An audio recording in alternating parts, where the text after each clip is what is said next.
أعوذ بالله من الشيطان الرجيم بسم الله الرحمن الرحيم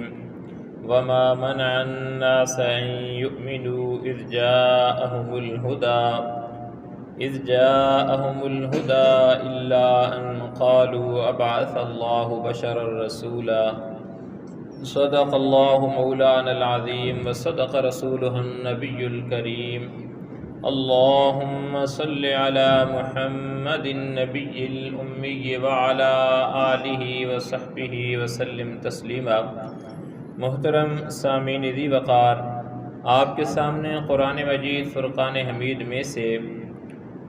سورہ بنی اسرائیل کے رکوع نمبر 11 کی پہلی آیت مبارکہ کی تلاوت کرنے کی سعادت حاصل کی ہے۔ اس آیہ مبارکہ کے اندر اللہ جل شانہ کی ذات فرما رہی ہے وَمَا مَنَعَ النَّاسَ أَن يُؤْمِنُوا، اور جب ان لوگوں کے پاس ہدایت کا پیغام آیا، اذ جاءہم الہدیٰ، جب ہدایت کا پیغام آیا تو ان کو ایمان لانے سے اسی بات نے روکا، یعنی وما منع الناس، نہیں روکا لوگوں کو یہ کہ وہ ایمان لائیں کہ جب ان کے پاس ہدایت آ گئی، سوائے اس کے کہ اللہ ان قالوا ابعث اللہ بشرا رسولا، کہ اللہ نے ایک بشر رسول بنا کر بھیجا ہے۔ انہوں نے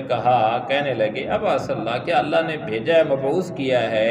بشر کو رسولا، رسول بنا کر۔ یہ جو اعتراض ہے یہ پہلی دفعہ اعتراض نہیں ہوا، پہلے انبیاء کرام کے اوپر پہلی قومیں بھی یہی اعتراض کرتی رہیں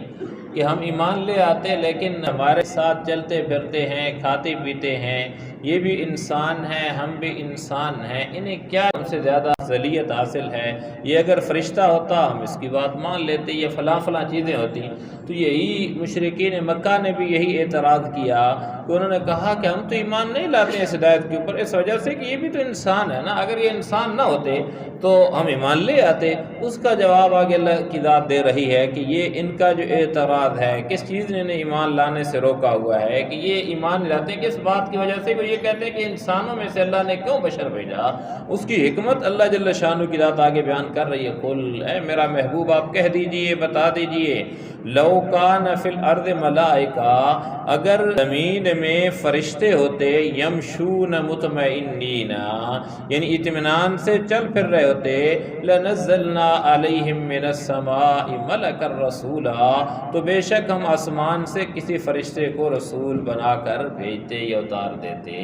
اب اللہ جل شانہ کی ذات جواب دے رہی ہے کہ ٹھیک ہے آپ کا یہ مطالبہ اپنی جگہ، لیکن اگر یہاں فرشتے ہوتے تو پھر فرشتے کو بھیجا جاتا۔ اب انسان کی ضروریات انسان ہی سمجھ سکتا ہے کہ اس کی کیا ضروریات ہیں۔ اگر فرشتے کو اللہ کی ذات بھیج دیتی، یہ کہتے دیکھو یہ تو گناہوں سے معصوم ہے، اس نے تو خطا کرنی نہیں ہے، ہمارے اوپر یہ بات آ گئی، تو پھر بجائے اس اعتراض کے اور اعتراضات کرتے۔ تو اللہ حکمت یہ بیان کر رہے ہیں کہ اے میرا محبوب آپ انہیں بتا دیں کہ اس کائنات کے اندر بسنے والے انسان ہیں، اور جبکہ انسان جو اشرف المخلوقات ہے، فرشتوں کا مقام انسان سے کم تر ہے۔ وہ ایک الگ بات ہے کہ انسان نہ رہے، جو انسان انسانیت کی معراج کو پہچان جائے، اس تک پہنچ جائے تو وہ اشرف ہے، وہ سب سے افضل ہے، اور سرکار دو جہاں آپ علیہ الصلوۃ والسلام کا مقام مرتبہ تو تمام انبیاء کرام سے بھی افضل ترین ہے۔ یعنی اگر کائنات کے اندر ترازو رکھ دیا جائے، ایک پلڑے کے اندر سرکار کا مقام و مرتبہ رکھ دیا جائے تو دوسرا پلڑا قیامت تک خالی رہے گا، اس پر تلنے کے لیے کوئی نہیں آ سکتا۔ اس کی وجہ یہ ہے کہ کیونکہ اللہ کریم نے نبی کریم صلی اللہ علیہ وسلم جیسا کوئی اور انسان پیدا ہی نہیں فرمایا، کیونکہ اللہ جل شانہ نے انسان کو بے شمار نعمتیں دی۔ اللہ کہتے ہیں وَإِن تَعُدُّوا نِعْمَتَ اللَّهِ لَا تُحْصُوهَا، لیکن اللہ کریم نے کسی نعمت کا احسان نہیں جتلایا سوائے ایک نعمت کے، اور وہ کون سی نعمت ہے؟ سرکار دو جہاں آپ علیہ الصلوۃ والسلام ہی کی نعمت۔ تو اس سے معلوم یہ ہوا کہ یہ اللہ کے خزانے کے اندر سب سے قیمتی اور اکلوتی اور بے مثال نعمت ہے، جس کی وجہ سے اللہ نے اس کا احسان جتلایا کہ لقد من اللہ علی المؤمنین اذ بعث فیہم رسولا۔ تو اب اللہ نے اس کا احسان جتلایا، جس سے معلوم یہ ہوا کہ یہ وہ نعمت ہے، اس جیسی نعمت نعمت اللہ کے خزانے کے اندر کوئی اور نہیں، یہ سب سے بہترین اور سب سے کامل ترین نعمت ہے۔ تو بہرحال عرض یہ کر رہا تھا کہ اللہ نے جواب دیا کہ میرا محبوب ان لوگوں کو بتا دیں، اگر کائنات کے اندر فرشتے زندگی گزار رہے ہوتے، چل پھر رہے ہوتے، تو میں اس دنیا کے اندر فرشتے کو نبی بنا کر بھیجتا، لیکن کیونکہ انسان چل پھر رہے ہیں، اس میں زندگی گزار رہے ہیں، اس لیے میں نے انسان کو بھیجا۔ پھر آگے اللہ کی ذات فرما رہی ہے قل کفا باللہ شہیدا بینی و بینکم، اے میرا محبوب آپ کہہ دیجئے کفا باللہ شہیدا،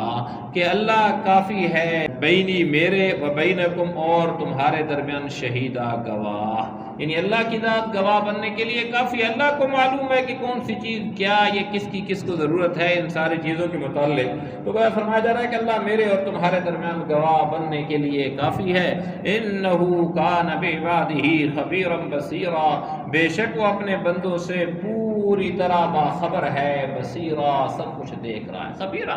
یعنی وہ باخبر ہے، اسے معلوم ہے کہ کون سا چیز کس جگہ کے لیے ضروری ہے، کس کو کس مقام کے اوپر بھیجنا ہے، کیسے بھیجنا ہے، کیوں بھیجنا ہے، کس وقت کے اوپر بھیجنا ہے، کس انسان کی کیا ضرورت ہے، یہ اللہ کی ذات جانتی ہے۔ بعض اوقات ہم جلد باز ہو جاتے ہیں، کہتے ہیں اللہ نے یہ بھی کیوں نہیں دیا، اور اس وقت ہمارے لیے وہ بہتر نہیں ہوتا۔ اللہ کی اپنی حکمت ہے، یہی فرمایا جا رہا ہے، ایک تو ان کے درمیان گواہ اللہ کی ذات کافی، دوسرا فرمایا جا رہا ہے کہ اللہ کی ذات اپنے بندوں کو دیکھ بھی رہی ہے، خبردار بھی ہے، اللہ کو معلوم ہے کون کیا کر رہا ہے، کس کو کس چیز کی ضرورت ہے، کس کو کون سی چیز کس وقت کے اندر دینی ہے۔ پھر آگے فرمایا جا رہا ہے کہ وَمَن يَهْدِ اللَّهُ فَهُوَ الْمُهْتَدِ، اور جسے اللہ ہدایت دے وہی صحیح رستے پر ہے۔ ومن، اور کون شخص، يَهْدِ اللَّهُ، جسے اللہ ہدایت دے وہی ہدایت کے اوپر ہے، یعنی جو بندہ جس کو اللہ کی ذات ہدایت دیتی ہے وہ ہدایت کے اوپر ہے، وہ صحیح رستے کے اوپر ہے۔ وَمَن يُضْلِلْ، اور جسے وہ گمراہ کر دے، فَلَن تَجِدَ لَهُمْ أَوْلِيَاءَ مِن دُونِهِ،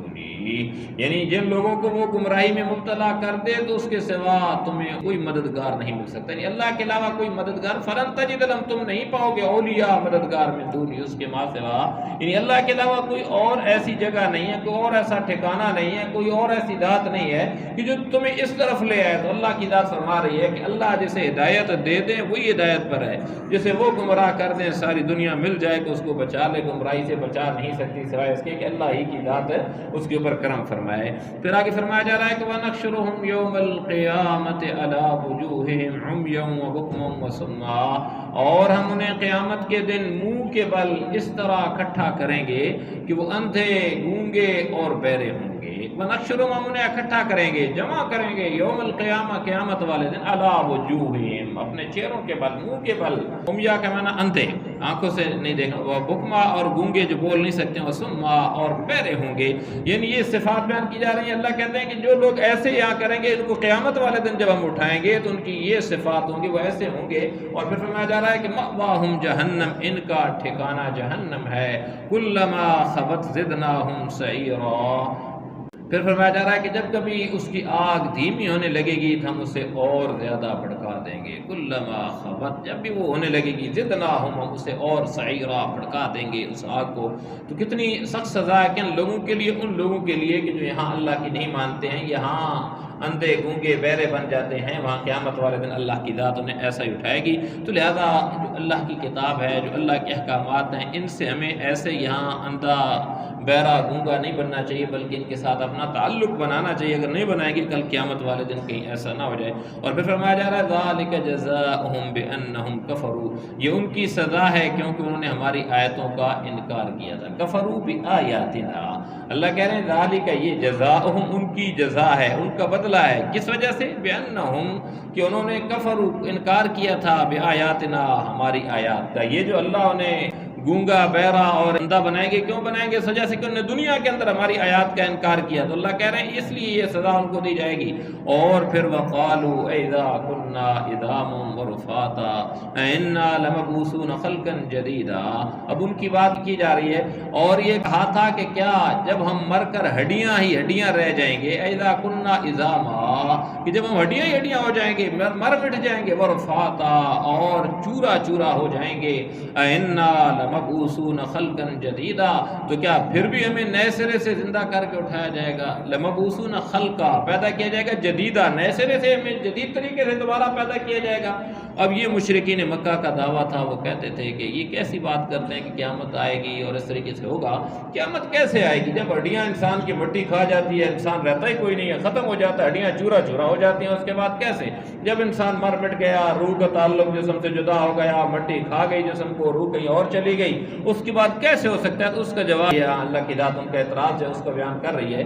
کہ ان کا یہ کہنا ہے۔ اللہ جل شان فرمایا اولم يروا ان اللہ الذي خلق السماوات والارض قادر على ان يخلق مثلهم۔ اللہ کی ذات فرما رہی بھلا کیا انہیں اتنی سی بات نہیں سوجی، یعنی کیا یہ دیکھتے نہیں ہیں، یہ اتنی سی بات انہیں معلوم نہیں ہوئی کہ بے شک اللہ نے خلق السماوات والارض، کہ اس نے آسمانوں کو پیدا کیا اور زمین کو پیدا کیا، قادر علی ان یخلق مثلہم،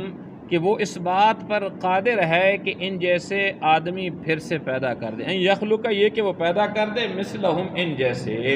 اب یہاں پہ یہ بات بیان کی جا رہی ہے کہ اس بات کو یہ عجیب سمجھتے ہیں کہ اللہ کی ذات جب بندہ ہڈیاں بن گیا، چورا چورا ہو گیا، اس کے بعد اللہ کی ذات نئے سرے سے کیسے پیدا کرے گی؟ تو اللہ کہہ رہے ہیں اولم یرو، کیا انہیں یہ بات دیکھتے نہیں ہیں، انہیں معلوم نہیں ہے کہ ان اللہ الذی خلق السماوات، کہ اللہ ہی کی ذات ہے جس نے پیدا کیا آسمانوں کو، والارض اور زمین کو پیدا کیا۔ اب آسمان کو دیکھیں کہ آسمان کو کس طریقے سے اللہ نے پیدا کیا، کہ نہ تو اس کے اندر کوئی ستون ہے، کس طریقے سے اللہ کی ذات نے اسے قائم کر دیا، اس کے اندر کتنے یہ سسٹم ہیں، کتنی یہ چیزیں ہیں ساری اس کے متعلق۔ اور پھر فرمایا کہ والارض، اور زمین کو اللہ نے پیدا کر دیا، نہ تو ایسی بنائی کہ انسان اس کے اندر دھس جائے، نہ تو ایسی بنائی کہ اس کے اندر سے انسان بے شمار جو فائدے اٹھا رہا ہے وہ نہ اٹھا سکے۔ پھر فرمایا کہ قادر، وہ تو قادر ہے، علی ان یخلق مثلہم، کہ وہ ان جیسے اور بندے پیدا کرنے پہ جو ہے اللہ کی ذات تو جو ہے یہ کیا یہ سمجھتے ہیں کہ بلکہ وہ کہا وہ اس بات پر قادر ہے کہ ان جیسے آدمی پھر سے پیدا کر دے۔ وَجَعَلَ لَهُمْ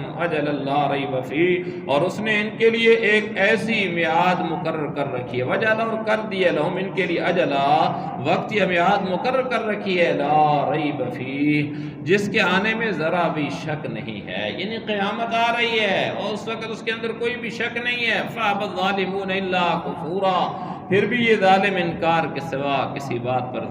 راضی نہیں ہوتے، یعنی فَأَبَى، انکار کرتے ہیں، الظالمون ظالم، إِلَّا كُفُورًا، سوائے اس کے کہ انکار ہی کرنا، ان انکار کے علاوہ کوئی اور نہیں کرتے، ان کا کام کیا ہے کہ انکار ہی کرنا۔ تو یہ ظالم، اب یہ مثالیں ساری موجود ہیں، عقل مند بندے کے لیے یہ کافی ہوتا ہے کہ اس کے سامنے جب ایک مثال آ جاتی ہے فوراً وہ پیچھے ہٹ جاتا ہے، کہتا ہے نہیں، جب اسے پتہ چلتا ہے کہ اب یہاں نقصان ہونے والا ہے، اب یہاں مار پڑنے والی ہے، پیچھے ہٹ جاتا ہے۔ لیکن اب یہ انسان ہے کہ اسے بتایا جا رہا ہے، سامنے نشانیاں موجود ہیں، پھر بھی ڈٹا ہوا تو سوائے اس کے یہ ظالم ہے، نا انصاف ہے، انکار کرنے والا ہے۔ اور پھر اللہ جل شانہ کی ذات فرما رہے قل لو انتم تملکون خزائن رحمت ربی اذا لامسکتم خشیۃ الانفاق، کہ اے پیغمبر صلی اللہ علیہ وسلم ان کافروں سے کہہ دیجئے، قل کہہ دیجئے، لو انتم تملکون،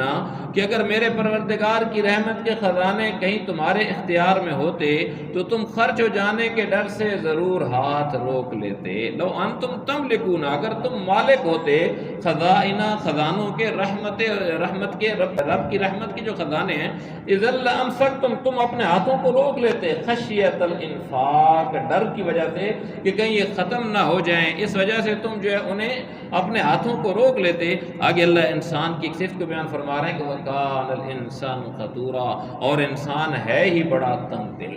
اگر انسان کے اختیار میں ہوتا تو روک لیتا، لیکن اللہ کی اختیار کے اندر یہ سارے خزانے ہیں، کسی کو کیا دے رہا ہے، کسی کو کتنا دے رہا ہے، ایک انسان کے اندر ہوتا تو روک لیتا، کہتا کہ اس کو نہیں دینا، یہ ساری چیز اس کے متعلق بیان کیا جا رہا ہے کہ اللہ کی ذات بڑی غفور رحیم ہے۔ اور اگر دوسرے انداز میں دیکھا جائے تو اگر یہی چیزیں، اب اللہ کے پاس ساری چیزیں موجود ہیں، اور اگر کوئی بندہ اس کے ساتھ کوئی ناانصافی کرے، کوئی اس کی حکم عدولی کرے، اس کی نہ مانے، جیسے ہم دیکھیں اللہ کی ذات ہے، اللہ کی ذات کتنی کرم نواز ہے، کتنی مہربان ہے کہ ہر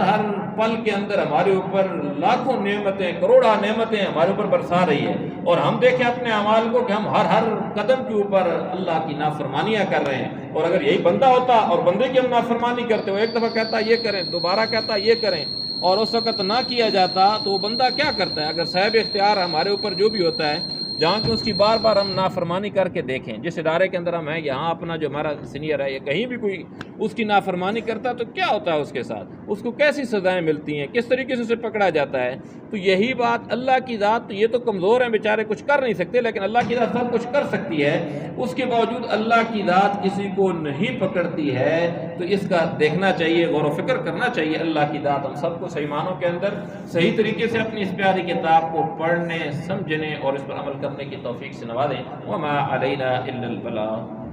آمین. الحمد للہ رب العالمین والعاقبۃ للمتقین والصلاة والسلام علی سید الانبیاء والمرسلین. یا الہ العالمین ہم سب کا بیٹھنا قبول و منظور فرما. یا اللہ جو کچھ پڑھا سنا گیا اللہ اس سب کو ہم سب کے حق کے اندر خیر و برکت کا ذریعہ بنا دے. یا اللہ اس بابرکت محفل کی وجہ سے یا اللہ ہم سب کے اوپر تو اپنا خصوصی اور مزید رحم و کرم والا معاملہ نازل فرما. یا الہ العالمین ہماری تمام خطاؤں کو معاف فرما دے. بقیہ زندگی اپنے احکام اور اپنے پیارے محبوب کے پیارے پیارے طریقوں کے مطابق گزارنے کی توفیق سے نواز دے. یا اللہ ہمارے تمام مسلمان مرحومین کی مغفرت فرما دے. یا اللہ ہم سب کو اور ہمارے تمام بیماروں کو، جو بھی یا اللہ گھروں کے اندر والدین ہیں، بچے ہیں، عزیز و اقارب ہیں، اسپتالوں کے اندر حاضرین مجلس میں، اور جن جن مریضوں کے لیے کہا، مریضوں نے کہا یا ان کے عزیز و اقارب نے کہا، یا اللہ تمام بیماروں کو تم محض اپنے فضل و کرم کے ساتھ شفائے کاملہ عاجلہ مستمرہ نصیب فرما دے. یا اللہ ہم سب کی ہر قسم کی چھوٹی بڑی تمام پریشانیوں کو دور فرما دے، عافیت والا معاملہ نازل فرما دے. یا اللہ ہماری پوری زندگی کے اندر خیر و برکت ڈال دے. یا اللہ ہم سب کے دلوں کے اندر جو نیک و جائز تمنائیں، مرادیں، حاجتیں، یا اللہ ان کو تو اپنے غیب کے خزانوں سے پورا فرما دے. یا الہ العالمین ہم سب کو شریروں کے شر سے، حاسدوں کے حسد سے، ظالموں کے ظلم سے محفوظ فرمانا. یا اللہ ہم سب کو دونوں جہانوں کی کامیابی نصیب فرما دے. یا اللہ اپنی رضا کا پروانہ نصیب فرما دے. یا الہ العالمین ہم سب کو ہر قسم کی آفات و بلیات اور جتنے اچانک وقوع پذیر ہونے والے حادثات ہیں ان سب سے ہم سب کی پوری امت مسلمہ کی حفاظت فرما لے. یا الہ العالمین ہم سب کے اوپر اپنا خصوصی رحم و کرم والا معاملہ نازل فرما دے. یا الہ العالمین خصوصاً یہ جو طوفان کی یا اللہ شنید ہے، یا اللہ اس سے تمام مسلمانوں کو، تمام انسانوں کو محفوظ فرما لے. یا الہ العالمین ہم سب کو دونوں جہانوں کی کامیابی نصیب فرما دے. یا اللہ یا الہ العالمین ہمیں زندہ رکھ تو دین اسلام کے اوپر. یا اللہ موت نصیب فرمانا تو ایمان کے عالم کے اندر. اللہم ربنا تقبل منا انک انت السمیع العلیم وتب علینا انک انت التواب الرحیم. وصلی اللہ تعالی علی خیر خلقہ محمد وآلہ واصحابہ اجمعین.